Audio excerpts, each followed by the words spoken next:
आप लोग क्या बोलते हो पता है? आप जो भी ट्रेनिंग करो ना वो आप एक्टिविटी बेस्ड करो। ये ज्यादातर मेरी ट्रेनिंग में एक्सपेक्ट किया जाता है to entertain and to keep a lasting memory, वो एक्सपेक्ट किया जाता है। Can it be possible in each and every session? No. The answer is no. If there is some sessions which are technical like today, और अगर मैं portfolio risk evaluation topic ले रहा हूं जहां पे मैं टेक्निकल पैरामीटर्स के ऊपर बात कर रहा हूं, तो वो पॉसिबल नहीं है। मुझे पता है कि मुझे कहां पे एक्टिविटी करवानी है, कहां पर नहीं करवानी है। आई एम द बेस्ट जज about it. Similarly people will definitely demand, but you have to use your 2 years, और आपको पता है कि मुझे कहां पर उसको लीड करवाना है। अगर मैं खाली रिटर्न्स को देखूंगा ना, I won't be able to serve the best returns in the future. मुझे ये देखना है कि फ्यूचर में मैं क्या डिलीवर करूं, not in the past. And last but not the least, definitely, I must say that कि जब भी आज के बाद आप लोगों को इन्वेस्टमेंट की सलाह दे तो टेक्निकल पैरामीटर्स को थोड़ा सा जांच ले, because yes, I do agree with the predictions. Some corrections and the range bound period is about to come. वो होगा। मैं ये नहीं बोल रहा हूं कि क्रैश होगा, but the correction phase we will have to go through. और उसमें जो मैं आपको बोल रहा हूं एलोकेशन देखने के लिए, ये आपके सबसे बड़ी हेल्प करेगा। नटशेल में लार्ज एंड मिड कैप पे ये देखिए कि कहां पे मिड और स्मॉल कैप में ज्यादा एलोकेशन शुरू किया है फंड मैनेजर ने, एंड डेफिनेटली वैल्यूएशंस क्या है। अगर हम लोग बात कर रहे हैं तो energy, IT and infrastructure long term bet होगी। शॉर्ट टर्म में वो रुलाएगा, and definitely cyclical stocks will outperform because our economy is going to do much better in next 5 to 7 years of time. So you have to look at such thing. Please don't look at the AUM size. मैंने आपको 3 AMC के जो नाम दिए, DSP, Motilal and HSBC, जहां पे mid cap और small cap में हुए, डिराइव ये है कि जो सेक्टर्स मिड कैप और स्मॉल कैप के ऊपर ध्यान दे रहा है वो करेक्शन आने के बावजूद आउट परफॉर्म कर पाएगा। यस, उसका कारण ये है क्योंकि जो स्टॉक्स में वो शिफ्टिंग हो रहा है, वो सारे स्टॉक जो है उसका कोरिलेशन पी के साथ बहुत स्ट्रॉन्ग रहा है इन लास्ट 15 इयर्स। यानी कि उसका पी जब लो रहा है तो उसने आउट परफॉर्म किया है, और उसका पी जब हाई रहा है तो उन्होंने अंडर परफॉर्म किया है। Looking at this data, fund managers जो यहाँ पे मूव कर रहे हैं, ये हमें ये चार्ट पे ये दिखा रहा है कि मिड कैप और स्मॉल कैप में जहां पे एलोकेशन आपको ज्यादा दिखे जिस फंड में, उस तरीके के लार्ज और mid cap funds will perform better than others. Large and mid cap fund category की बात कर रहा हूं, दूसरे में मुझे गिनती मत कर दीजिएगा, ठीक है? वहां पर एलोकेशन कैसे होगा वो चेक करना पड़ता है। सो दिस इज व्हाट है, and let me tell you, मैं ओपनली भी एक बात कर सकता हूं आपको कि इसमें से एक SBI भी है। घोड़ा जो है वो बहुत ही शक्तिशाली प्राणी है ना? It's a very strong animal, definitely. horses for courses क्यों AMC हर एक कैटेगरी में एक ही फंड को लॉन्च कर सकती है। लार्ज कैप में भी एक ही हो सकता है, मिड कैप में भी एक ही हो सकता है, फोकस में भी एक ही हो सकता है, स्मॉल कैप में भी एक ही हो सकता है। इस हिसाब से देखने जाए तो there are very less scope, बहुत कम स्कोप है कि कोई भी AMC अब और नए NFOs ला पाए, क्योंकि कुछ चीजें आज हम लोग देखने वाले हैं कि इक्विटी म्यूचुअल फंड की जो प्रोडक्ट्स है और अलग अलग कैटेगरीज है, वो NFO के अलावा अगर NFO ना हो तो हमें किसी को समझाने में और पीच करने में कैसे काम आएगी।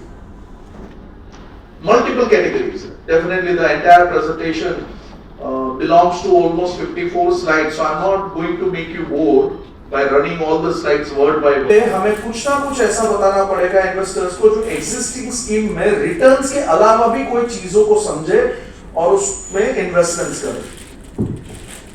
obviously gone are those days जहां पे हम लोग इन्वेस्टर्स के साथ ये बात करते थे कि भाई equity mutual fund existing investor है, वो उससे ज्यादा कुछ पूछ रहे हैं कि रिटर्न्स तो देगा, वो समझ में आ रहा है कितना देगा और उसकी क्या guarantee. Am I right? So we are going to have a lot of discussions. So here there is one chart for all of you. As I said, I am not going to make returns are comparatively less. इसलिए why? जब लेने की बारी आती है तो पूछते हैं कि डिविडेंड मतलब, तो आप देखें तो स्मॉल कैप में बोला गया 65% मिनिमम स्मॉल कैप कंपनीज में। Look at, we are going to understand now कि डिफरेंट कैटेगरीज ऑफ फंड्स की जो कैटेगरी है, डिफरेंट कैटेगरीज ऑफ फंड्स है, उसके जो कैरेक्टरिस्टिक्स और फीचर्स है वो हमें इन्वेस्टर को आने वाले समय में कैसे बेहतर रिटर्न दिलाने में मदद कर सकते हैं आज। And please implement in your daily life. बात करते हैं सबसे पहले large cap. Large cap sector को आप देखें तो यहां पर आपको मैं हाईलाइट करना चाहूंगा, जब कोविड का समय चल रहा था, राइट, तो लोएस्ट डाउनफॉल आया था करेक्शंस में। But if you look at the large cap corrections, that was around 38%, where small cap correction was around 60%। जब कोविड में हमने मार्च 2020 में मार्केट की डाउन साइज देखी थी। Large cap mainly helps to create a wealth creation in the long run when obviously जब हम लोग उसको मेंटेन करते लॉन्ग रन के लिए। अब स्टैंडर्ड डिविएशन को भी आप देखें तो लार्ज कैप का स्टैंडर्ड डिविएशन जो है वो थोड़ा सा बेटर नजर आता है इस कैटेगरी में, एवरेज स्टैंडर्ड डिविएशन। तो वॉलेटिलिटी आपको स्मॉल कैप और मिड कैप के सामने कम दिखाई देगी, लेकिन उसके चैलेंजेस क्या है? लार्ज कैप अगर इन्वेस्टमेंट करना चाहते हैं, चैलेंजेस ये है कि most of the funds do not meet their benchmarks. अगर आप 1 साल 2 साल 3 साल का बेंचमार्क नॉर्मली देखें ना, तो most of the funds like 3 years में आप देखेंगे कि 85% scheme are not meeting their benchmark. 2 years में देखेंगे 86% schemes are not meeting their benchmark. Benchmark से ऊपर रिटर्न नहीं जा रहा है, बेंचमार्क के अराउंड या बेंचमार्क के नीचे रिटर्न जा रहा है। However, कितना भी सेफ हो, लेकिन वो रिटर्न वाइज अगर कोई एक्सपेक्ट कर रहा है तो उसको मिड कैप और स्मॉल कैप के जितना अट्रैक्टिव रिटर्न नहीं दे पा रहा है। जबकि उसकी पॉजिटिव साइड ये है कि द करेक्शंस के टाइम सबसे कम ब्रेक होता है, ये उसके पॉजिटिव साइड है। However, शॉर्ट टर्म के लिए आप देखिए 1 month, 2 year, 3 year, 5 year, 10 year, not for the short term, number of positive periods। अगर आप 10 years के positive periods को देखें तो एक भी चांस ऐसा नहीं है कि जहां पर नेगेटिव रिटर्न्स मिला, ठीक है। And sorry, percentage of negative returns, sorry मैं उल्टा बोल गया, positive returns. So negative returns मिलने की यहां पर संभावना बहुत कम। तो क्या लग रहा है आपको कि कैसे कस्टमर को, अगर हम लोग ये डेटा को देख रहे हैं तो while we assess कौन से कस्टमर ऐसे होंगे जिसको आप ये देना पसंद करें? वैसे आप देते भी होंगे ना आज के। How do you define the conservative? आज अगर आप सीनियर सिटीजन को भी पूछे तो पहले ये पूछते हैं कि मैक्सिमम रिटर्न्स कितना है, और 50 इयर्स ऑफ एज वाले भी यही क्वेश्चन कर रहे हैं, रिटर्न कितना दोगे? कुछ डेटा देखा ना उनको जरूर देखिए। आपको ये ब्लैक लाइन दिख रही है, ये पी रेशियो, ठीक है, और जो रेड है वो क्या है उधर? कैगर। ये आपको ये दिखा रही है पी रेशियो और रिटर्न्स जो है उसकी प्रोबेबिलिटी कैसे काम कर रही है।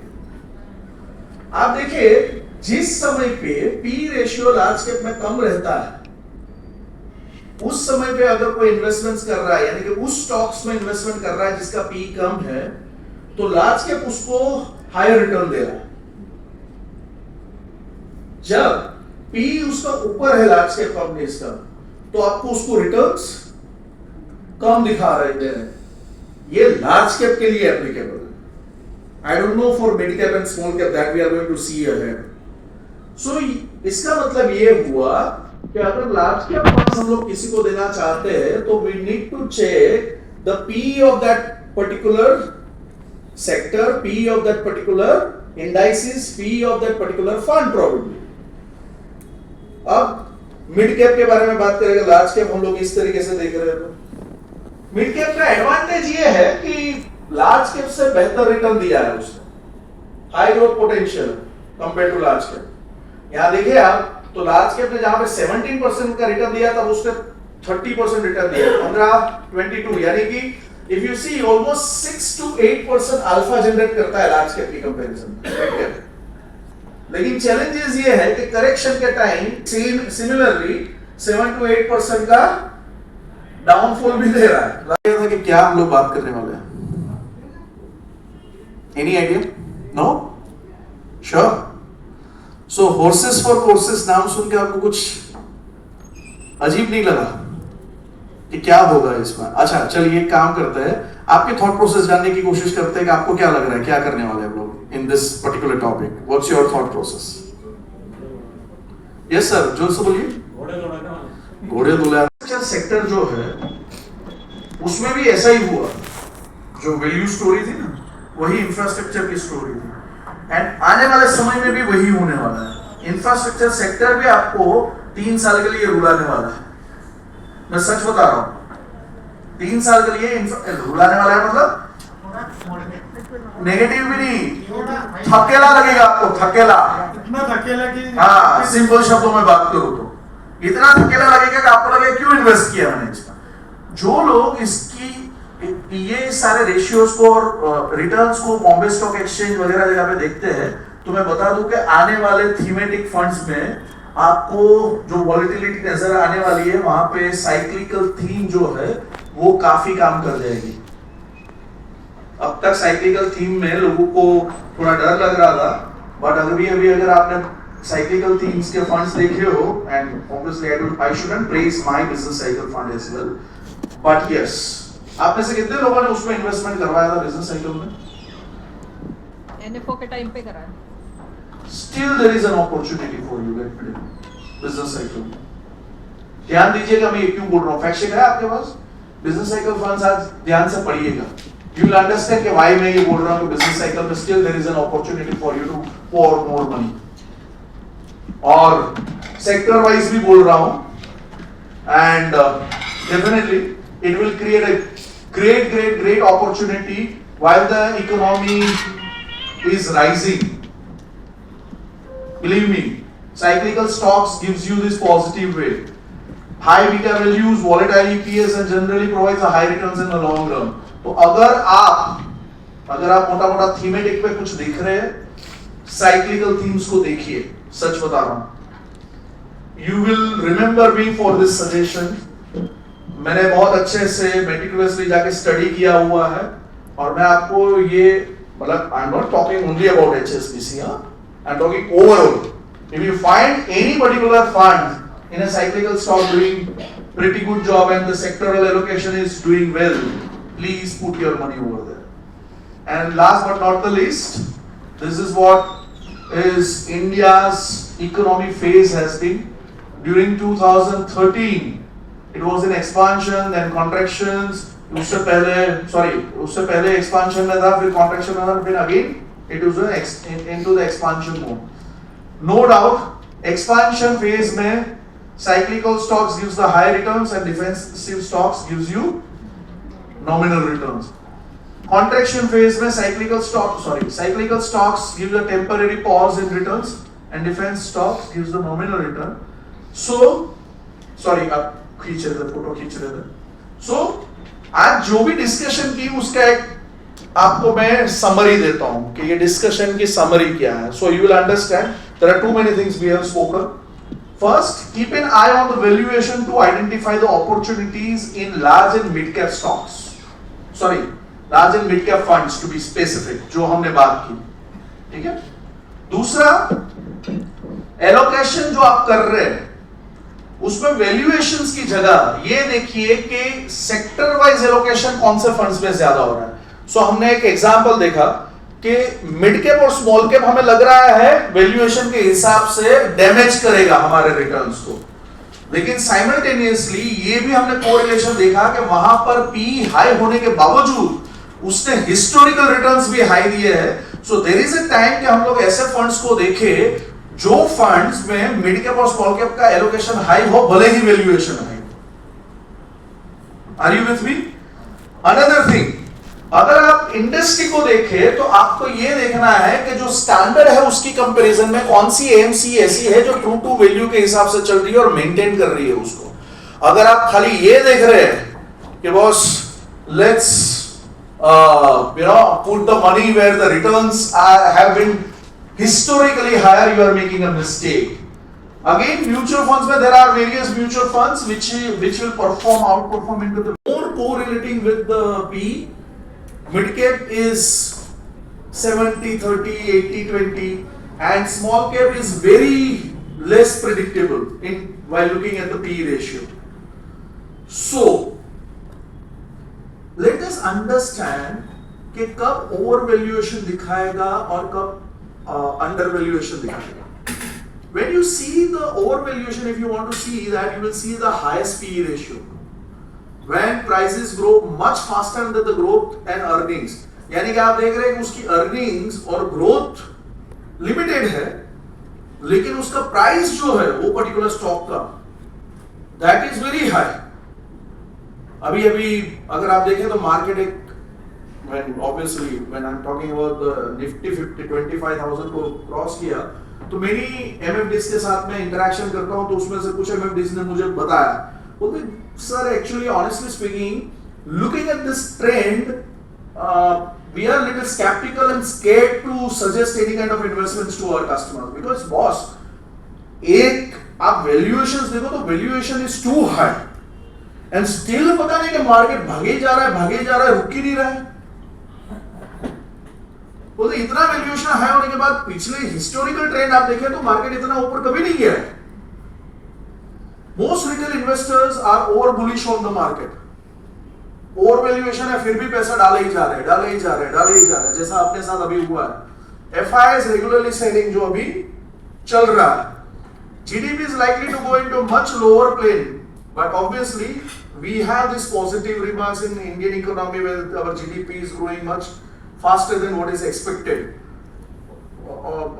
Thanks to right now measures of controlling certain inflations. However, equity market has behaved in such a positive way because of the domestic institutional investors. Tightening of liquidity and obviously certain market to GDP ratio when you see which is greater than 1.5, you understand that market is giving you the sign of overvaluation. You need to hold.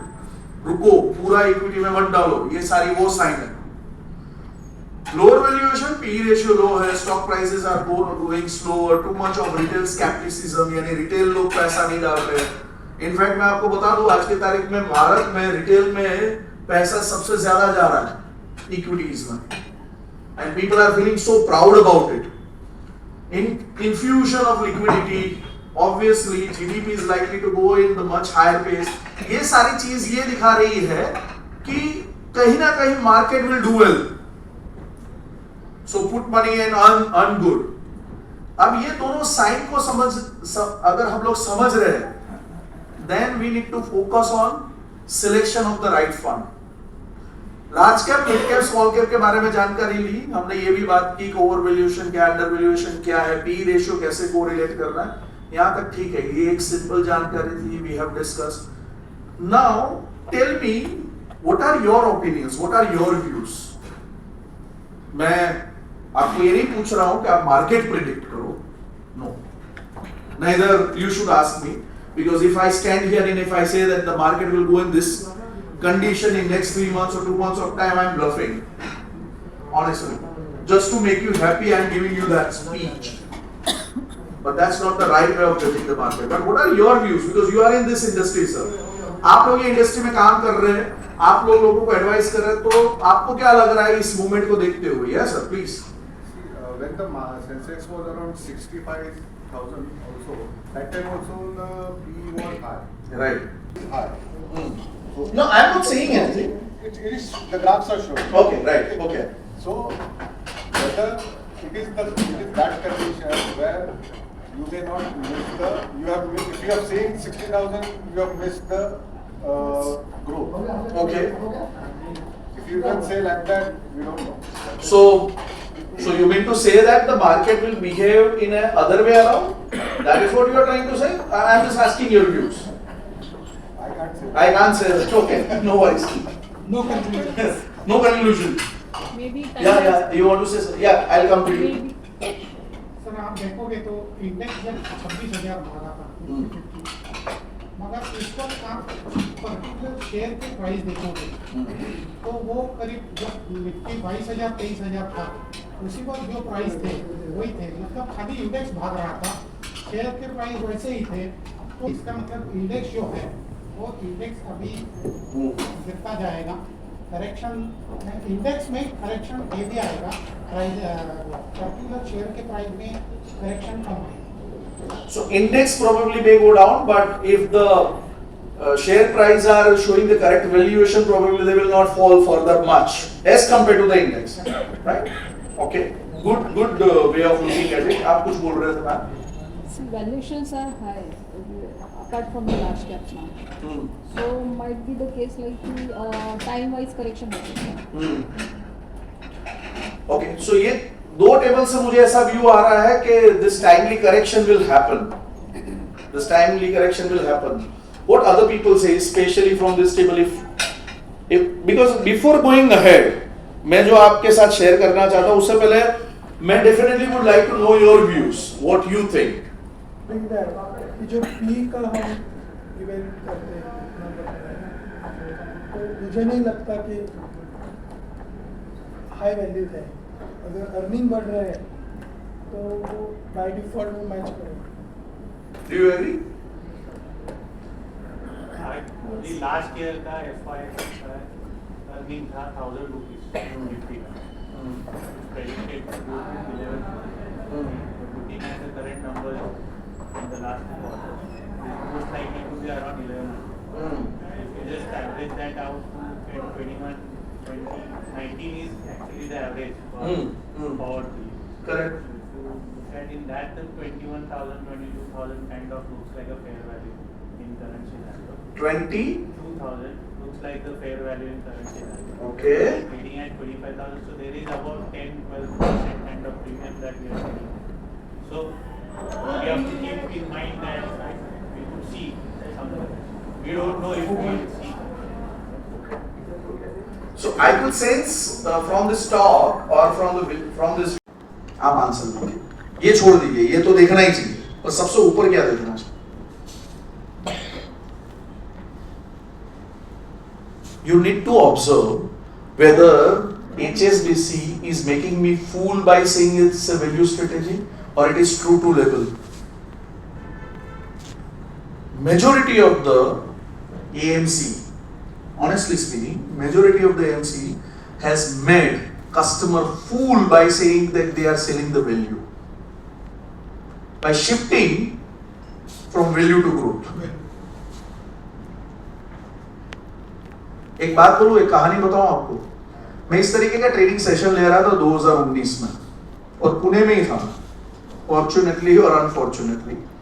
एक MFD जो थे उन्होंने obviously it was L&T at that point of time and I was representing some product philosophy to everyone. our L&T product philosophy एक module बनाया था हमने fund philosophy करके, तो L&T के उसमें प्रोडक्ट्स की फंड फिलोसॉफी के ऊपर बात कर रहे थे। वो MFD ने सीधा टेबल से आर्ग्यूमेंट किया मेरे सामने, बोलते हैं सी बाय दिस वैल्यू स्ट्रेटेजी की बात आ रही, बोलते हैं पैथेटिक है, बोलते आप देखो, आपका रिटर्न्स देखो, और उसने लिटरली मोबाइल में ओपन करके मुझे 2019 की बात है पुणे में, मुझे बोलते हैं कि ये देखो दूसरी एएमसी।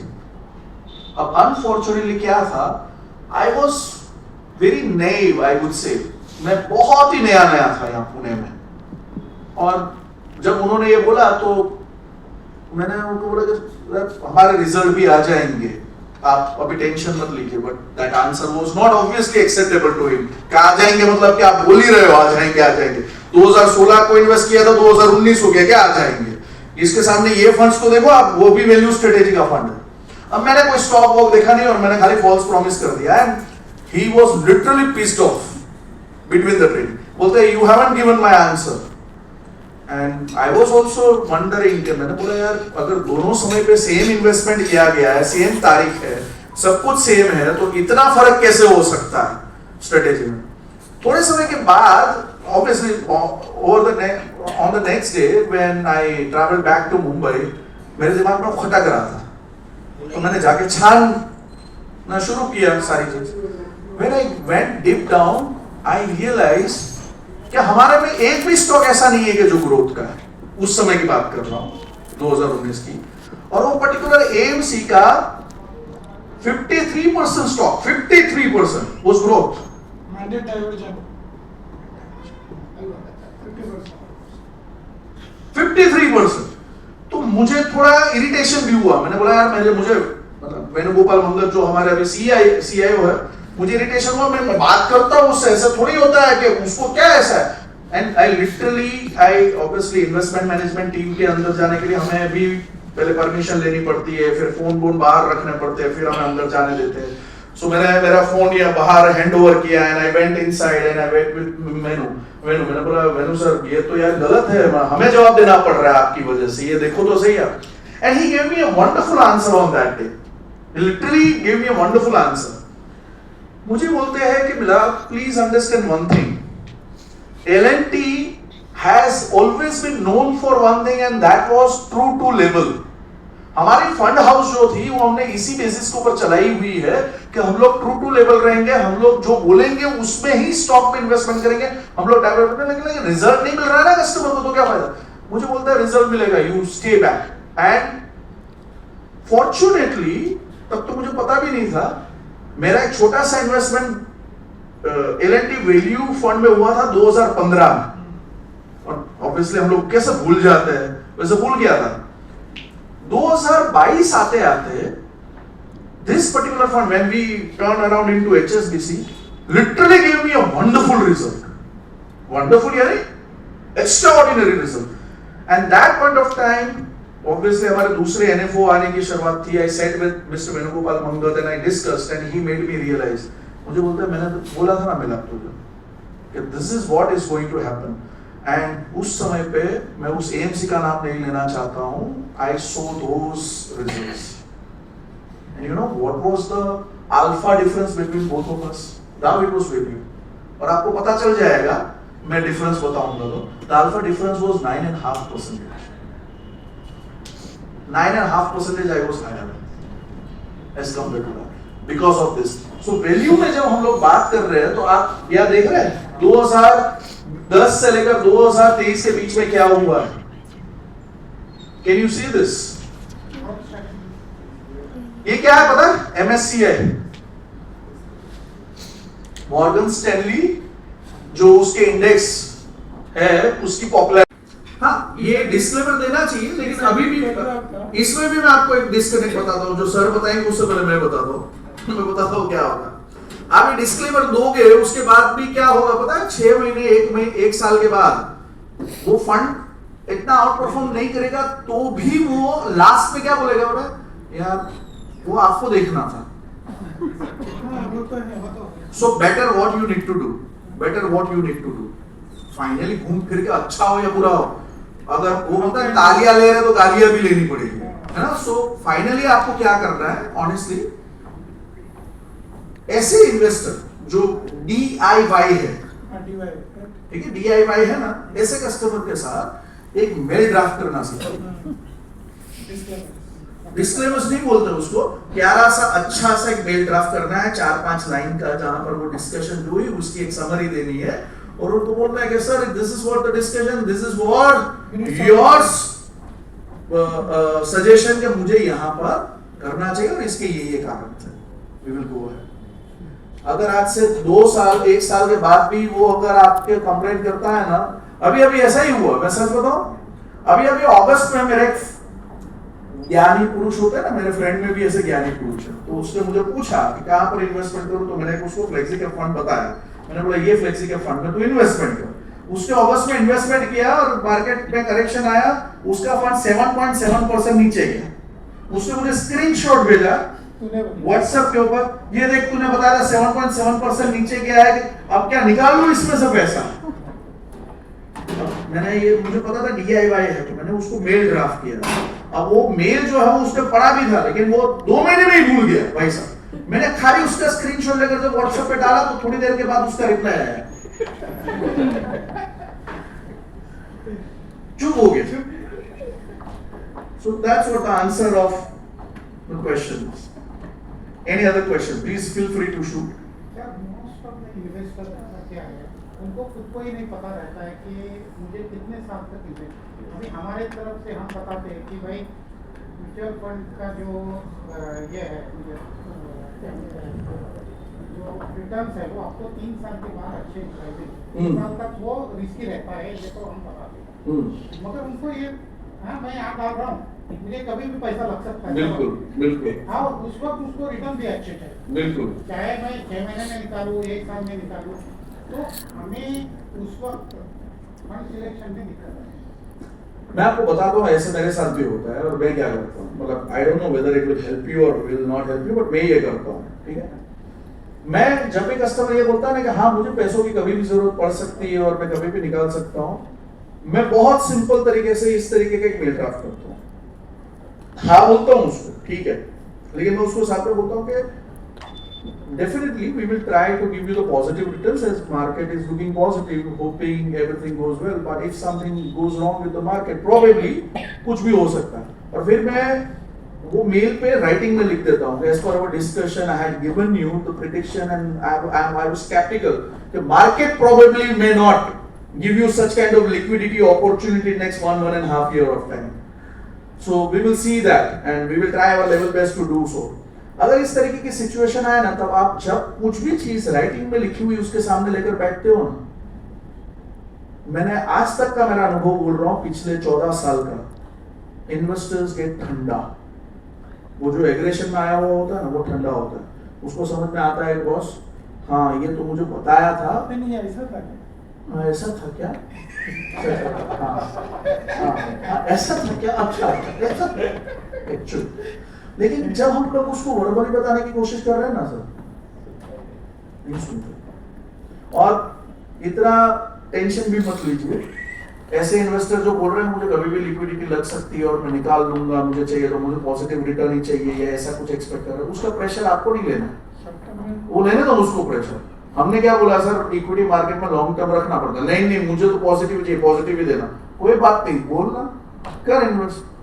इक्विटी मार्केट में वो रिस्क रहेगा रहेगा और रहेगा, मैंने मेल ड्राफ्ट कर दिया है भाई उतना रिस्क है which you have to bear. कभी भी रिस्क बेयरिंग की रिस्पांसिबिलिटी अपने कंधों पे नहीं लेनी, you need to be very smart.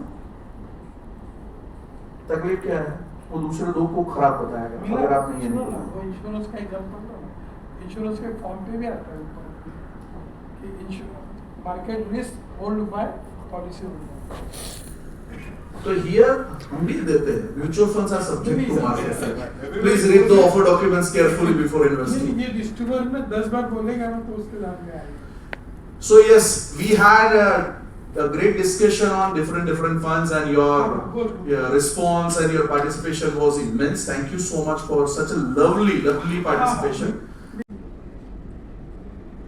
जब P उसका ऊपर है लार्ज कैप कंपनीज का, तो आपको उसको रिटर्न्स कम दिखा रहे हैं, ये लार्ज कैप के लिए एप्लीकेबल है। I don't know for mid cap and small cap, that we are going to see ahead. So इसका मतलब ये हुआ कि अगर लार्ज कैप फंड्स हम लोग किसी को देना चाहते हैं तो we need to check the P of that particular sector, P of that particular indices, P of that particular fund probably. अब मिड कैप के बारे में बात करेंगे, लार्ज कैप हम लोग इस तरीके से देख रहे हैं। मिड कैप का एडवांटेज ये है कि लार्ज कैप से बेहतर रिटर्न दिया है उसने, high growth potential compare to large cap. यहां देखिए आप, तो लार्ज कैप ने जहां पे 17% का रिटर्न दिया था, उसने 30% रिटर्न दिया, 15-22, यानी कि if you see almost 6 to 8% alpha generate करता है लार्ज कैप की कंपैरिजन। लेकिन चैलेंजेस ये है कि करेक्शन के टाइम सिमिलरली 7 to 8% का डाउनफॉल भी दे रहा है लार्ज कैप की कंपैरिजन में। यानी कि वॉलेटिलिटी लार्ज कैप की कंपैरिजन में हमेशा ऊपर रहती है इसकी। अगर आप नेगेटिव रिटर्न्स के चांस देंगे तो लॉन्ग टर्म में ये भी नेगेटिव नहीं है, लेकिन शॉर्ट टर्म में आप देखिए the chances of percentage of getting negative returns is higher, यानी कि almost 30% people gets negative return in 1 year time. Almost 22% people gets negative return in 2 years time, and 13 to 14% people get negative returns in just 3 years of time. क्या करें, कब देना चाहिए? अब यहाँ correlation देखिए पी और मिड कैप का क्या समझ आ रहा है जरा थोड़ा सा। आपने मैंने लार्ज कैप का मैंने समझा दिया था आपको सेम चार्ट। अब यहाँ पर देखिए और मुझे बताइए यहाँ पर क्या समझ में आ रहा है। रेड लाइन जो है वो कैगर है, रिटर्न्स कितना मिला, और ये जो ब्लैक लाइन आपको दिख रही है bar lines, those are the lines which demonstrate the Nifty mid cap. PE जो है ना उसका निफ्टी मिड कैप का वो दिखा रही है। So what is the correlation you can find out here? High P पे इन्वेस्ट किया तो रिटर्न कम हुआ है, हाई पी पे इन्वेस्ट किया तो रिटर्न कम हो गए, लो पी पे किया तो ज्यादा हो गए। It's a mix of it. अगर आप ध्यान से देखें ना सर, कुछ जगह पे जहां पे लार्ज कैप में कोरिलेशन बहुत ही आपको क्लियर नजर आ रहा था कि भाई लो पी पे इन्वेस्टमेंट कर रहे हैं तो आगे जाके रिटर्न ज्यादा आ रहे हैं, वैसे मिड कैप में नहीं है। मिड कैप का कोरिलेशन पी के साथ ज्यादा नहीं चल रहा है लेकिन मिक्स है। कभी कुछ पर्टिकुलर स्टॉक के लिए पी कम है तो रिटर्न ज्यादा दिख रहा है, और कुछ स्टॉक के लिए पी ज्यादा है तो भी रिटर्न ज्यादा आ रहा है, ये क्लियरली दिख रहा है। यानी कि अगर हम लोग लार्ज कैप में इन्वेस्टमेंट करना चाहते हैं तो एक बार के लिए हमें पी देखना चाहिए, लेकिन मिड कैप में 50-50 चांस है। 80-20 बोल सकते 80-20 बोल सकते हैं, या you can say that. Plotting करते हैं उसको plotting there is a probability कि उसका पी जो है वो ऊपर होने के बावजूद मिड कैप आपको ज्यादा रिटर्न दे रहा है। स्मॉल कैप में तो एडवांटेजेस आपको पता है, the highest amount of returns small cap has generated, but obviously I don't need to mention that the corrections are very huge. The corrections are in fucking right now this since last 4 years definitely we have not seen such kind of a correction and we are feeling very happy about it. But as the market is consolidating, watch for the market that the market will probably give the similar kind of returns as compared to 2022, 23 and 24, 25. Am I right? तो उस समय में small cap एक risky proposition हो जाता है।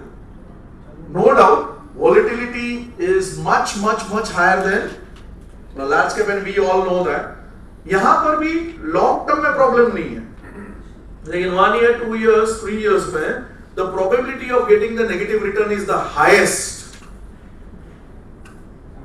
Now we have taken the data till definitely 29 सितंबर 1 year standard deviation का डेटा अगर आप देखें तो 29 सितंबर का ही लिया हुआ है, एंड रिटर्न्स हम लोगों ने एज ऑन 30 सितंबर 2024 के लिए हुए हैं यहाँ। Still the probability which has been reflected here of getting negative into is almost 30%। तो क्या करना चाहिए ये वोलेटाइल कंडीशन में? अगर किसी को लिक्विडिटी की जरूरत पड़ गई, किसी को पैसे निकलवाने की जरूरत पड़ गई और उस समय पे ये पर्टिकुलर सेक्टर नेगेटिव चल रहा है, बोले हम लोगों ने आज अगर हम लोग इंडेक्स खोल के बैठे, पेज खोल के बैठे स्मॉल कैप का, तो स्मॉल कैप के बहुत सारे फंड्स आपको अट्रैक्टिव रिटर्न दिखा रहे होंगे 40%, 35%, 45%। And on the basis of returns अगर हम लोग किसी को सजेस्ट करें कि स्मॉल कैप में इन्वेस्टमेंट्स करो, he will feel very happy about it looking at the returns past performance. But क्या वो 2025 से लेकर 2028 के बीच में सिमिलर काइंड ऑफ रिजल्ट्स दे सकता है? Big question, big question for all of us. क्योंकि पी के साथ कहीं पर भी आपको उसका कोरिलेशन नजर नहीं आएगा। आपको लगेगा इसका वैल्यूएशंस बहुत ऊपर है, let me not invest, and still that particular stock is giving very handsome return.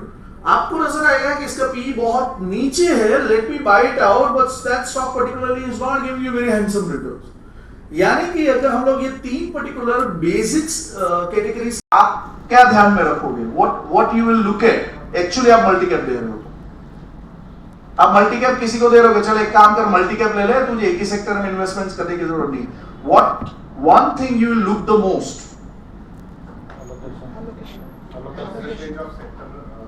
Allocation कहां पे ज्यादा होना चाहिए इन मल्टी कैप?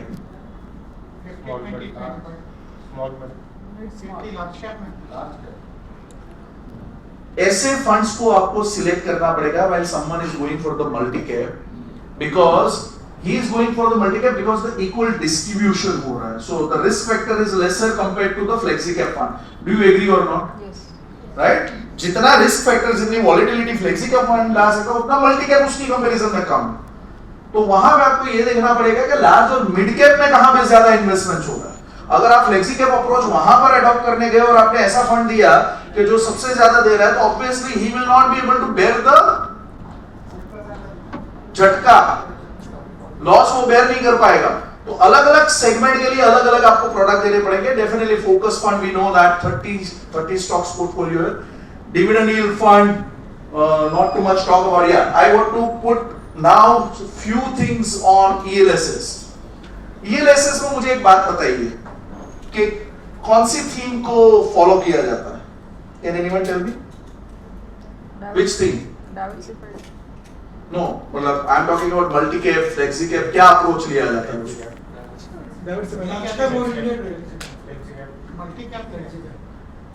सो ELSS ज्यादातर मल्टी कैप अप्रोच में चलते हैं। You said it right. आप majority of the funds market में देखोगे those are large cap bias funds.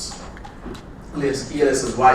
Protective mindsets, tax and protective mindsets. Tax and protective mindset. उसके अलावा भी एक कारण है sir, your reason is right. उसके अलावा भी एक कारण है कि why they are going into the large cap in ELSS। अगर आप फंड मैनेजर है तो आप लार्ज कैप में क्यों ज्यादा डाल रहे हो ELSS में? Why? No, not for safety. Stability, okay, fine. Just think over it कि मैं फंड मैनेजर हूँ। आप ऐसा एज्यूम कीजिए मैं फंड मैनेजर हूँ, मैं लार्ज कैप में क्यों डालूंगा ज्यादा? हाँ, ये फंड मेरे पास रहने वाला है।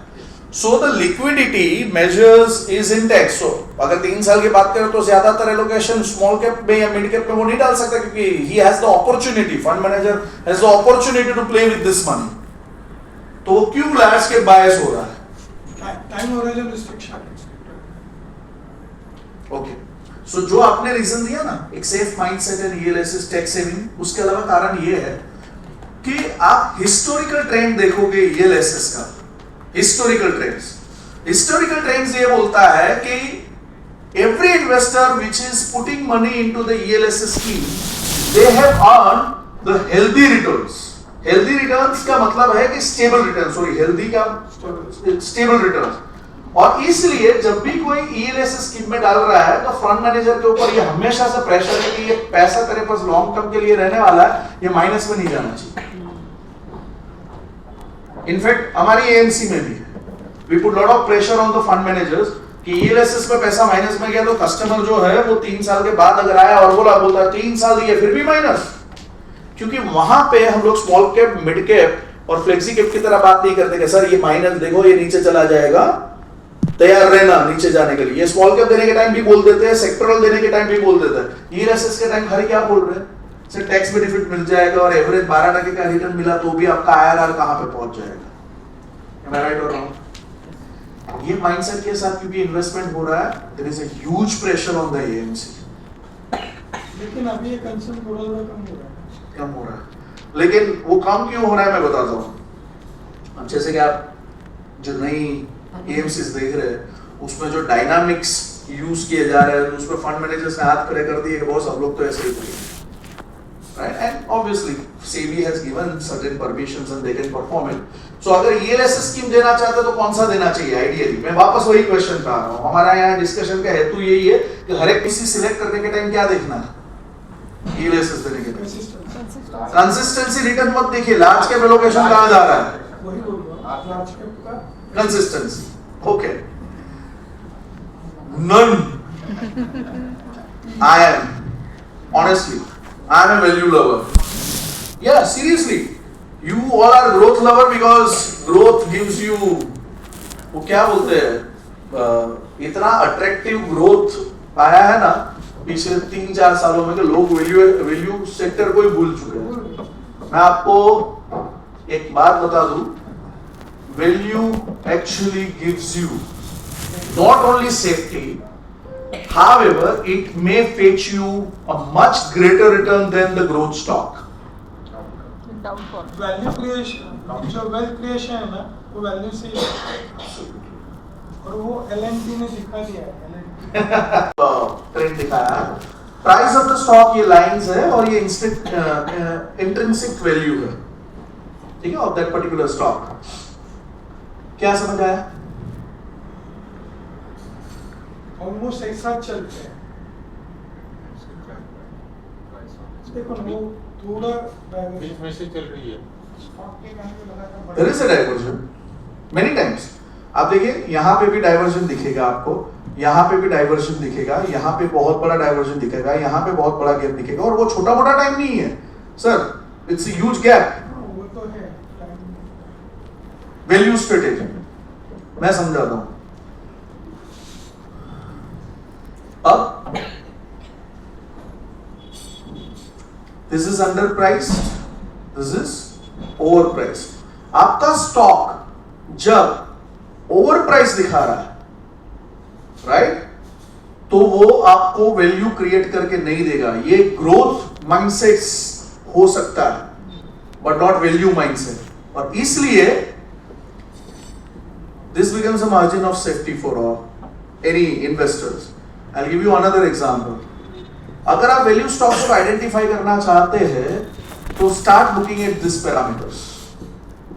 जब आप कोई वैल्यू स्टॉक, आप जाते हैं ना, हम लोग एग्जांपल moneycontrol.com पे गए, हमने वो फंड का SWOT एनालिसिस पढ़ा and simultaneously we try to identify the technical parameter. ये जो मैं आपको पैरामीटर्स यहाँ पे दिखा रहा हूँ, if this parameters is in green and it is positive, select that value strategy. सबसे इंपॉर्टेंट चीज वैल्यू स्ट्रेटेजी में क्या देखनी चाहिए पता है? सबसे इंपॉर्टेंट चीज, ये सबसे भी ऊपर कोई बता सकता है मुझे? मान लीजिए आपने वैल्यू फंड सिलेक्ट किया, आपने बोला सर LNT, आपने बोला LNT ने साबित किया। मान लो कि आज वो HSBC वैल्यू है, वैल्यू फंड आज ही है, मान लो क्या है, सॉरी बोलते बोलते मान लो भूल गया। सो HSBC वैल्यू फंड जो है क्या जो टाइप्स रहते हैं, उसमें कुछ इन्वेस्टर ऐसे रहते हैं कि वो आपकी सुनेंगे, करेक्ट राइट? Correct. तो वो वैल्यू रिसर्च देखेंगे, मनी फंड और बोलेंगे ये दे। करेक्ट तो एज ए डिस्ट्रीब्यूटर एक डिस्क्लेमर देना चाहिए कि सर मैं आपको दे रहा हूँ, लेकिन मुझे नहीं लगता कि इसमें आएगा। अगर कल कुछ भी रिटर्न्स और इसमें डिस्प्यूट होता है,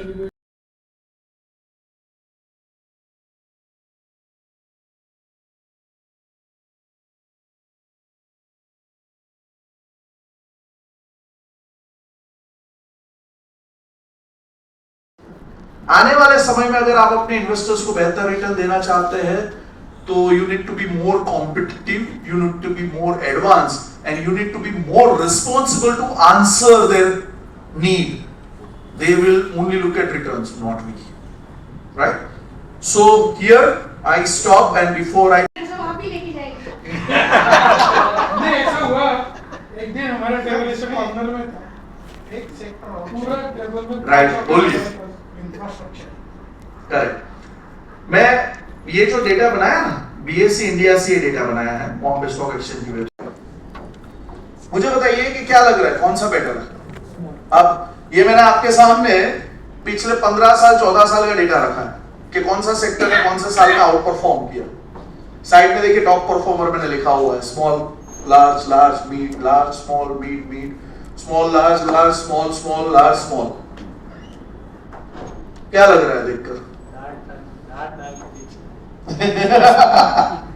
ओके, सो मैं बताता हूं मैंने ये स्लाइड क्यों दिखाई है आपको. देखिए ऐसा है कि अगर आप देखें तो लार्ज कैप ने आउट परफॉर्मेंस 6 बार किया है, मिड कैप ने 3 बार किया है, स्मॉल कैप ने भी 6 बार किया है. सो ये सेक्टर वाइज आउट परफॉर्मेंस है. तो इसका मतलब ये हुआ कि we can't say that this particular sector is going to outperform because every sector is performing at certain point of time, खाली इतना है कि स्मॉल कैप में अगर हमें कुछ समय के लिए रिटर्न्स अट्रैक्टिव लगने लगते हैं तो हमारी नजर खाली स्मॉल कैप के ऊपर है या मिड कैप के ऊपर है, बट आइडियली ऐसा है नहीं। या लार्ज कैप की आप बात करें क्योंकि पी यहां पर आपको नीचे देखने को मिला और we are expecting some corrections in the market and that's why we are expecting the large cap will give the better returns, ऐसा है नहीं।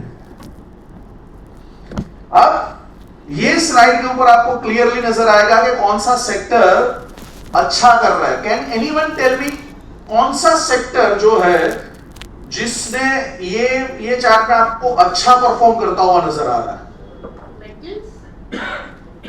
ध्यान से देखिए, ज्यादा समय तक ज्यादा बार कौन सा सेक्टर ऐसा है? करेक्ट, कैपिटल गुड्स, उसको कैप गुड्स लिखा हुआ है, the last one, could you see that? अगर आप लास्ट में देखेंगे तो 2023 में 66%, 2021 में 53%, 2020 में 15%, again performing very well as compared to the other sectors. Now यहां देखिए, ये मेरे पास 10 AMC है, सबसे पहली जो 10 AMC है ना, उससे ये डेटा है और ये डेटा वैल्यू रिसर्च का, मेरा भी नहीं, मतलब वहां से मैंने लिया हुआ है। Can you see that out of this 10 capital goods में जो वेटेज है, टॉप सेक्टर एलोकेशन जो फंड मैनेजर ने वहां पे दिया हुआ है, वो आप देखेंगे कैपिटल गुड्स में बढ़ाया हुआ है और उसका कारण ये स्लाइड है। They could see that the capital goods has started performing well and so the fund has started giving the greater returns। तो अगर आप देखें तो ये जो 10 AMC है उसमें टॉप सेक्टर एलोकेशन कहां गया है? वैसे मेरे पास नाम है, अगर आप जानना चाहते हैं तो मैं बता भी सकता हूं, बट मैंने यहां पर नहीं लिख सकता, मैं ऑफलाइन मेरे पास मैंने नाम लिखे हुए हैं। इसमें 5वें नंबर पे मैंने कौन सा नाम बोला? ये देखिए, what you can see, can anyone tell me? Sorry, मैं पीछे। Started giving the good returns. Fund managers started building up the portfolio in those funds and मैंने आपको AMC के नाम भी बता दिए, कौन से 10 कंपनी का नाम ले रहा है। क्या they are slowly and steadily क्या कर रहे हैं? Shifting क्यों? So reasonable नहीं लगता रहेगा, या they want to having an opportunity on others. Very good. Do you want to know that कि कैपिटल गुड्स में आज की तारीख में मैक्सिमम वेटेज कहां पर जा रहा है? कौन से सेक्टर में? No, I mean to say large, कौन सी कैटेगरी में? लार्ज, मिड और स्मॉल कैपिटल गुड्स में मैक्सिमम वेटेज कौन सी कंपनियों के साथ? Small caps? Sorry, just a moment. So before I move on to the large and mid cap वाला story, let me tell you, हमने अभी देखा कि लार्ज कैप जो है उसका पी जो है वो सबसे कम है, एक्सपेक्टेड है कि वो अच्छा परफॉर्म करेगा। स्मॉल कैप का पी हाई है ना, हो सकता है कि वो कम परफॉर्म करे। Now I am giving you the message what I am trying to highlight. मैंने आपको पूछा था कि मार्केट किस तरीके से जाएगा, कहाँ जाएगा।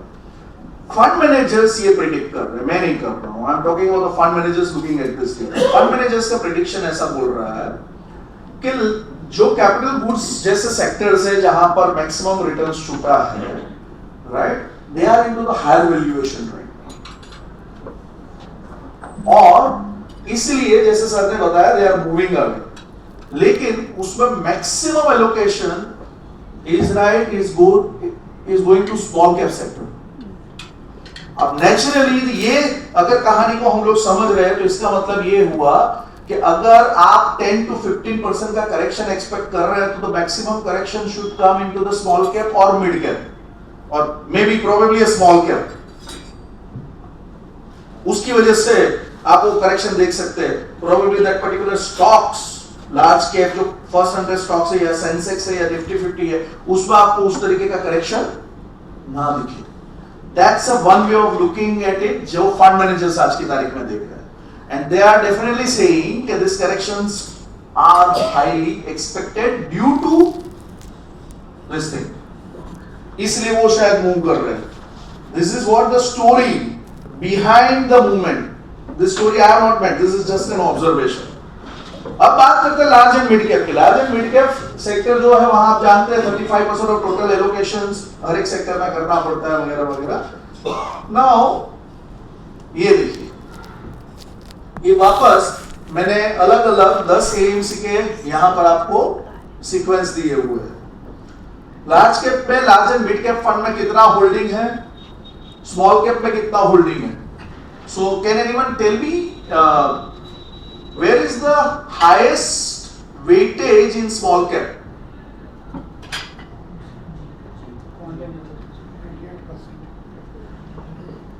तो क्या जी एंड एच दोनों में देखिए,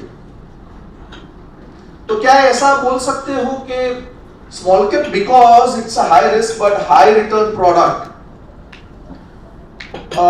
जी and H probably will outperform, because आप मिड कैप में भी देख लीजिए उनका एलोकेशन, खाली स्मॉल कैप की बात नहीं कर रहा हूं। तो क्या ये आउट परफॉर्म कर सकते हैं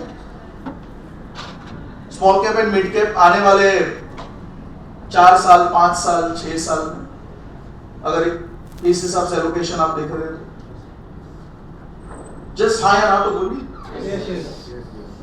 इन द करेक्शंस और करेक्शन के टाइम अगर आप अपॉर्चुनिटी ग्रैब करने वाले लार्ज एंड मिड कैप में डलवाने की, तो सी दैट कि कौन सा फंड ऐसा है जहां पर उन लोगों ने मिड और स्मॉल कैप में एलोकेशन बढ़ाया है और उस पर्टिकुलर सेक्टर का पी नीचे है। ऑब्वियसली साथ में वो चेक करना पड़ेगा, right? And it is very easy, आपको ज्यादा चेक करने की जरूरत नहीं है। आप मोटा मोटा पहले वो फंड्स चेक कर लीजिए वैल्यू रिसर्च पे जाके के जिसका मिड कैप और स्मॉल कैप में एलोकेशन ज्यादा। वैसे तो मैंने यहाँ पे आपको 2 के नाम तो बता ही दिए। नाउ एक कहानी है फ्लेक्सी कैप की। अब डेफिनेटली आप कभी कभी फ्लेक्सी कैप भी सजेस्ट करोगे ना, करते होंगे ऐसा मान रहा हूं मैं। फ्लेक्सी कैप में फ्रीडम क्या है?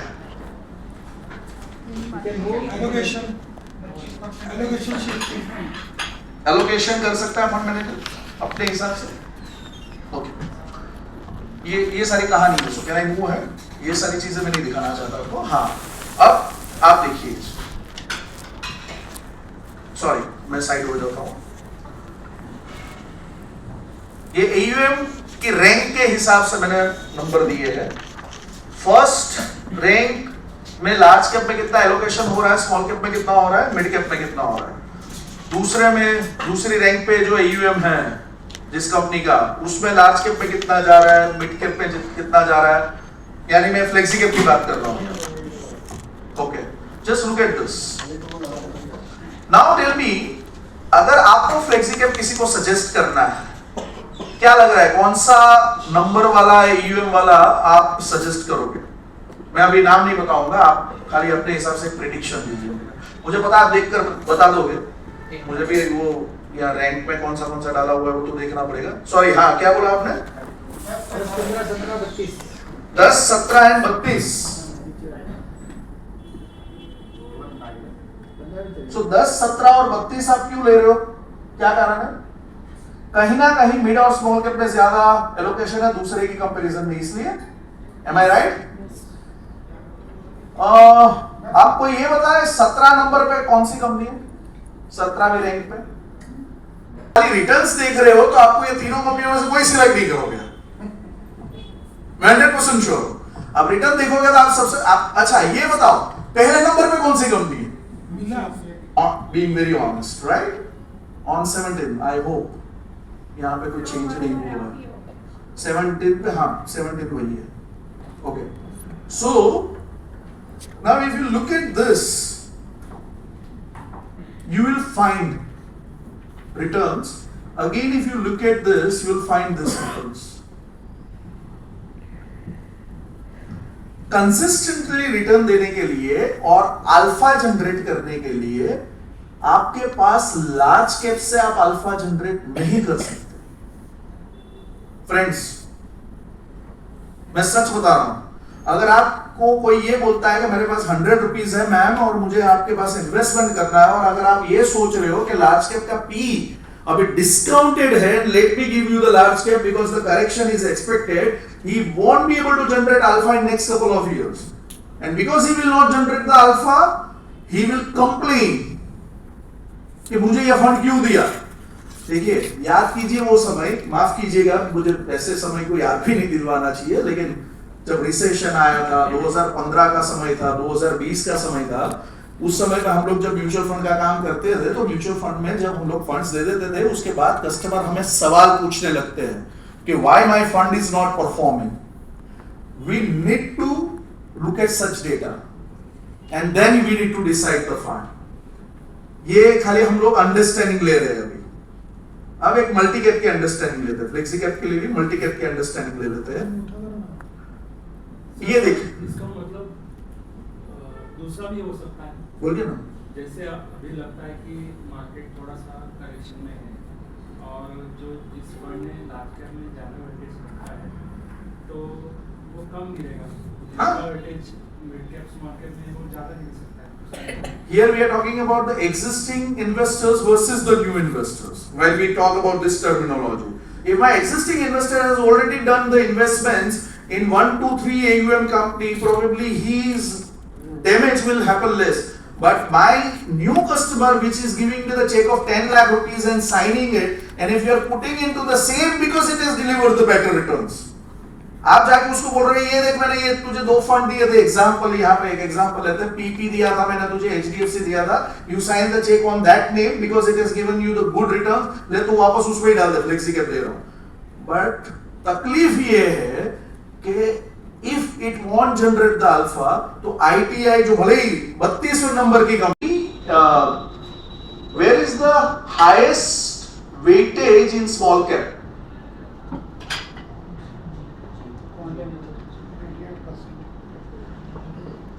तो क्या GNH दोनों में देखिए, तो क्या ऐसा बोल सकते हो कि small cap because it's a high risk but high return product, GNH probably will outperform because आप मिड कैप में भी देख लीजिए उनका एलोकेशन, खाली स्मॉल कैप की बात नहीं कर रहा हूं. तो क्या ये आउट परफॉर्म कर सकते हैं? Small cap and mid cap आने वाले 4 साल, 5 साल, 6 साल में, अगर इस हिसाब से एलोकेशन आप देख रहे हैं तो जस्ट हाँ या ना तो बोलिए. कर सकते हैं आउट परफॉर्म, राइट? आप जानना चाहते हैं कि ऐसी कौन सी ये 2 AMC है जो सबसे ज्यादा स्मॉल कैप और मिड कैप में जा रही है? Focus on to the sectors which are different from the capital goods. But if you look at those sectors, शायद अगली स्लाइड में होगा, आगे की स्लाइड में मैं वापस बताऊंगा. If you look at those sectors, वो सेक्टर्स आपको नजर आएंगे कि again these are majorly into small cap sectors and mid cap sectors. I'll give you small example. मतलब वैसे मुझे अलाउड नहीं है किसी पर्टिकुलर स्टॉक का नाम लेने का, but still I will utter this. Group. Okay. If you can say like that, we don't know. So you mean to say that the market will behave in a other way around? That is what you are trying to say? I am just asking your views. I can't say. I can't say that. Okay, no worries. No conclusion. No conclusion. Maybe Yeah. You want to say something? Yeah, I'll come to you. maybe sir आप देखोगे तो index जब 26,000 मारा था, मगर इस वक्त आप पर्टिकुलर शेयर के प्राइस देखोगे तो वो करीब जब निफ्टी 22,000 23,000 था उसी वक्त जो प्राइस थे वही थे. मतलब खाली इंडेक्स भाग रहा था, शेयर के प्राइस वैसे ही थे. तो इसका मतलब इंडेक्स जो है वो इंडेक्स अभी गिरता जाएगा. करेक्शन इंडेक्स में करेक्शन ये भी आएगा, प्राइस पर्टिकुलर शेयर के प्राइस में करेक्शन कम आएगा. So index probably may go down, but if the share price are showing the correct valuation, probably they will not fall further much as compared to the index, right? Okay, good way of looking at it. आप कुछ बोल रहे थे ma'am? see, valuations are high apart from the large caps now. So might be the case like the time wise correction हो सकता है. Okay, so ये 2 table से मुझे ऐसा व्यू आ रहा है कि this timely correction will happen. This timely correction will happen. What other people say, especially from this table, if because before going ahead, मैं जो आपके साथ शेयर करना चाहता हूँ उससे पहले मैं definitely would like to know your views. What you think? जो P का हम इवेल्यूएट करते हैं कितना बढ़ रहा है, तो मुझे नहीं लगता कि हाई वैल्यू है. अगर अर्निंग बढ़ रहे हैं तो वो बाय डिफॉल्ट वो मैच करेगा. Do you agree? अभी लास्ट ईयर का FY अर्निंग था 1000 रुपीज निफ्टी का, credited to 11 months. Looking at the current numbers in the last quarter, it looks like it would be around 11 months. If you just average that out to 21, 20, 19 is actually the average for forward period. Correct. So if you look at in that, then 21,000, 22,000 kind of looks like a fair value in current scenario. 20. 2,000 looks like the fair value in current scenario. Okay. Trading at 25,000, so there is about 10-12% kind of premium that we are selling. So we have to keep in mind that we could see something. We don't know if we will see. So I could sense from this talk or from this view that everyone is awaiting some kind of a correction, or say if I may, and definitely last year के data को अगर हम लोग compare कर रहे हैं और हम लोग देख रहे हैं तो हमें ऐसा लग रहा है कि मार्केट थोड़ा सा करेक्शन तो करना चाहिए. Are we waiting for this or we want this? Waiting for No, we don't want it, but both actually. हाँ sir. Okay, understood. So thank you so much for sharing. No, it's about something which probably we can all learn together to understand certain technicalities of the upcoming time, which may impact our returns, which may impact. And definitely I would not like to be very much sure what will happen with the market, neither I want you to be sure, but there are certain data which we must look at. Now if you see here large cap versus mid cap versus small cap, large cap आप जानते हैं कि 100 stock ही है, इसमें 150 है, लेकिन यहाँ पर तो पूरी कायनात है.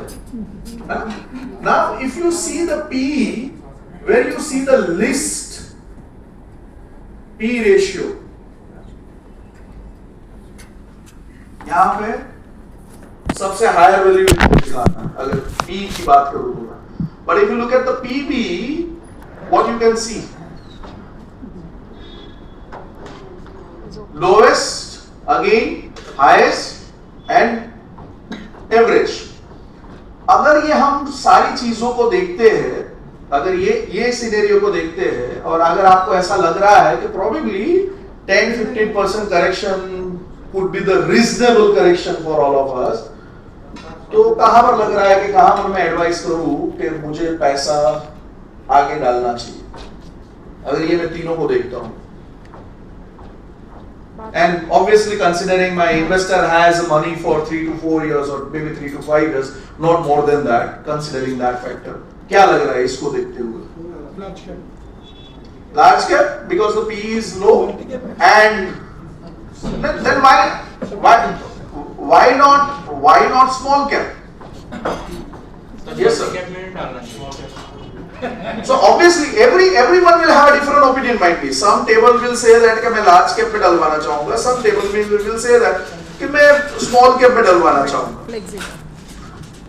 Can we say that कि large cap will perform better than the small cap if the PE is down, because the correlation with PE in the large cap is much higher than what others we have seen in the previous slides. तो अगर correlation large cap का P ratio के साथ ज्यादा चल रहा है तो कैन वी से दैट कि large cap will perform better. Looking at that, sir तो ना बोल रहे नहीं, क्यों ना बोल रहे हो sir? Looking at this data तो ये दिख रहा है कि लार्ज कैप का कोरिलेशन क्योंकि ज्यादा है पी रेशियो के साथ, तो लार्ज कैप भी ज्यादा परफॉर्म करना चाहिए. और आपको आज की तारीख में एडवाइस देनी चाहिए कि 3 to 5 years में तू लार्ज कैप पे ही डाल, तुझे क्यों स्मॉल कैप में डालने की जरूरत है? सर लेकिन आपने जो ग्राफ दिखाया उसमें स्मॉल कैप का जब भी पी हाई होता है तो रिटर्न अच्छा देता है. Very good, very good. आपने बहुत ही ट्रिक तरीके से पकड़ा उसको. एग्री. चलो ये डेटा कब का है? ये अभी का है सर, एज ऑन 30th सितंबर 2024. सारी की सारी स्लाइड्स जो मैंने बनाई है, सारा डेटा इसमें जो डाला हुआ है वो एज ऑन 30th सितंबर डाला हुआ है. ठीक है. अब थोड़ा सा ध्यान दीजिएगा, इस मैंने सवाल जानबूझ के ट्रिगर किया था. This is large versus mid cap versus small cap from 2009 to 2023, and अगर आप यहाँ पे शांति से देख रहे हैं तो जरा 1 मिनट कॉन्सेंट्रेट कीजिएगा स्लाइड के ऊपर और मुझे ये बताइएगा कि which one is better? ऊपर का इधर का रेडी का राजा हो, Outperform, sir. Sorry.